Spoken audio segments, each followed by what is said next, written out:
Hi guys, Rachel here. Welcome back to my channel. Today, I will be doing another haul. So, ito yung dahilan kung bakit na-shopping ban tayo sa May kasi April was a big month. And I didn't even notice it na parang shopping na ako na shopping guys. Pero yeah, so I will do a collective haul.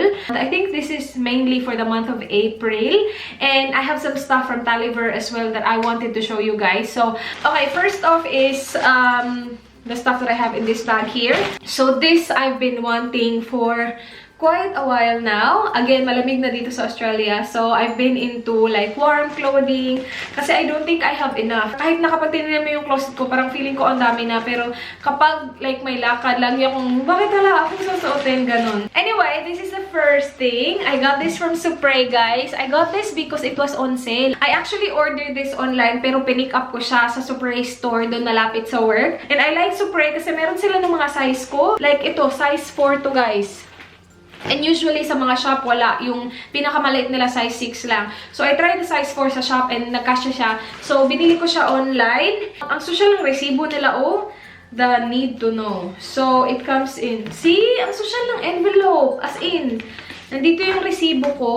So, I got this for only $28 na lang, guys. And I think originally, like, almost 52. Nice. O, diba? Okay siya sa outfit ko ngayon, ha? Tapos meron siyang hood na meron siyang mga fur. Ang ganda nito. Tapos gusto ko din siya, guys, kasi yung hardware niya gold. And alam niyo naman ako sa aking mga gold. Gusto ko yung gold. So, yeah. See? And kasyang-kasya siya sa akin. Size 4 na to, ha? So, imagine kapag size 6, sobrang bulky siguro. So, okay, this is the next one. Marami siyang bags dito, actually. So, we'll start with this cotton-on bag.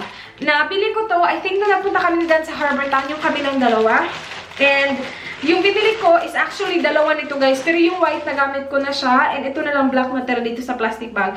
Pero it looks like that's very, very simple top lang siya, guys. Ito ha, from $20, $5 na lang siya. See? Sobrang ganda din ang quality niya, guys. Hindi siya pucho-puchong quality at all. Yung puti nito, maraming beses ko na nasuot. And na-notice ko, guys, na every time na iwawash ko siya, ano siya, nagsishrink. So, sana malaki yung in-order ko. And gusto ko talaga marami akong basics. And ano lang siya, basic black tee. And then this is actually from Typo. So again, same day nung nagpunta kami dyan sa Harbour Town. Pili-pili kami ng mga cards, guys. Kasi si Dan mahilig siya bumili ng mga ganyan. Nakita kasi namin siya sa shelf.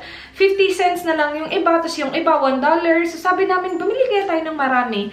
And then guys, nung nakita kami nung lalaki na nagtatrabaho doon, napili kami ng pili. Sabi niya, oh, by the way, that's 10 cards for $1. 10 cards for $1.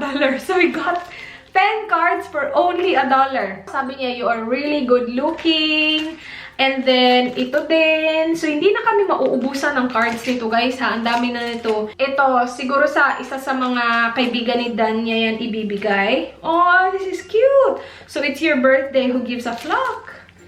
Yan. Maganda sana yung drawing niya. Kaya lang yung message niya naman, it's your birthday, who gives a flock. Parang, ang cute.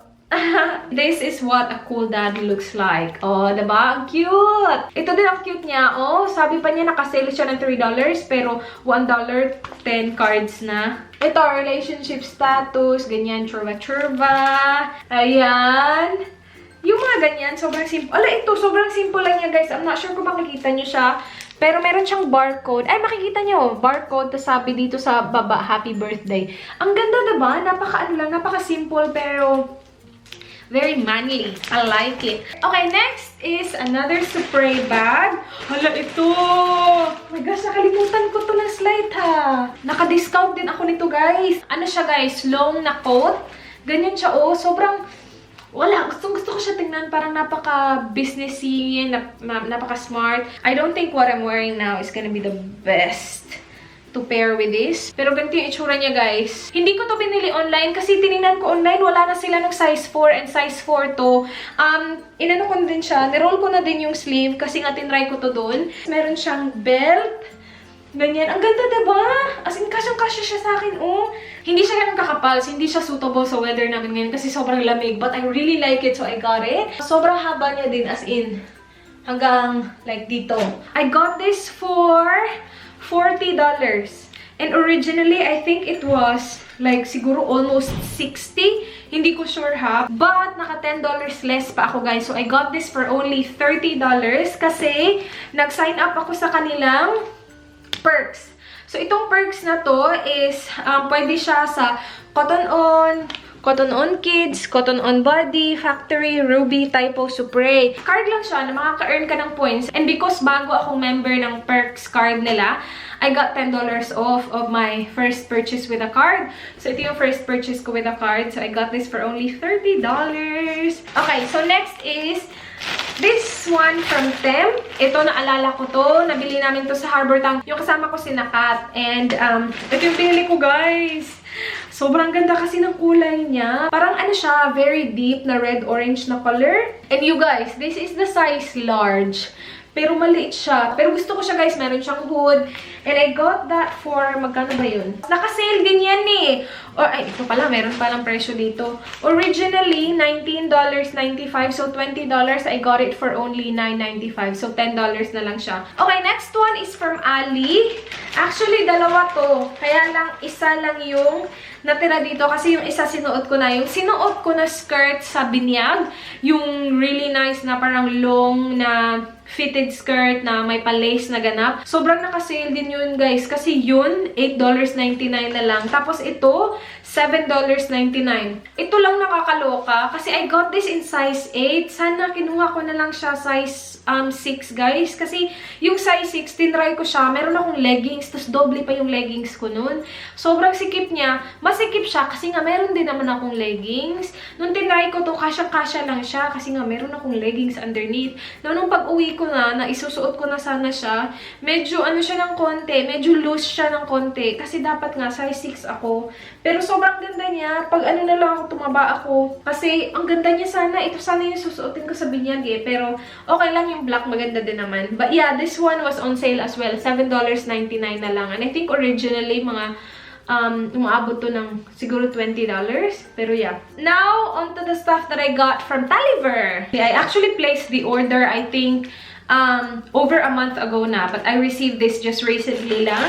They sent me these. So, hindi ako gumasta sa mga clothing na to. But I'll show you guys. So, meron tayong 5 galing kay TALEVER, guys. Okay, so the first one that I got from TALEVER is ano siya, hoodie ata to. It looks like that. It has the, ano ba tawag dito? Oh, ang ganda. It looks good with my, black jeans. And the back looks like that. So, meron siyang hood. Hindi siya ganun kakapal. So, if it's really, really cold, you can put like a coat over it and stuff. But I really love the color. So, you can also tie this in a bow if you like. Okay, next one is... By the way, I will leave the links of each item below if you guys are interested. And then I will leave the link of TALEVER below as well. This is a blazer. Ganyan. It's black. And it's cinched sa ano niya, sa sleeve niya. I'm not 100% sure if it's gonna look good. Ooh, okay. It has shoulder padding as well. I don't think I should wear this with this hoodie. Kasi formal-formalan tong ating blazer eh. That's what it looks like. It's actually nice quality. It's not bad at all. Alright, so next from TALEVER. Ito hindi ganun ka ganda yung quality niya. Para siyang medyo... cheap ng konti yung quality niya. It has some cinching going on sa front. It's an off-shoulder dress na I don't think magagamit ko sa weather na to kasi sobrang lamig. Actually, it's not too bad. I can wear this like wedding or mga ganung ganap. Kaya lang hindi ko siya masara sa likod. Ganito yung itsura niya, oh. And guys, sobrang kasya din siya. And if you raise your hand, it's still off-shoulder. I-ano mo lang siya, i-adjust mo lang siya ng konti dito. But, ito naman yung next. I think yung dalawang next na dresses, pareho yung design nila, magkaiba lang yung kulay. Pero this is the first one. And, dress din siya, guys. Kasi nga iniisip ko yung binyag. Kaya lang dumating siya, tapos na yung binyag. Pero meron din naman akong atin na binyag ulit. Ano din siya, guys? Formal-formalan din siya. Kasi hindi siya off-shoulder. So yung design niya is bulaklakin. And then the bottom looks like this. Yan. Okay, let's try this on. It's sexy.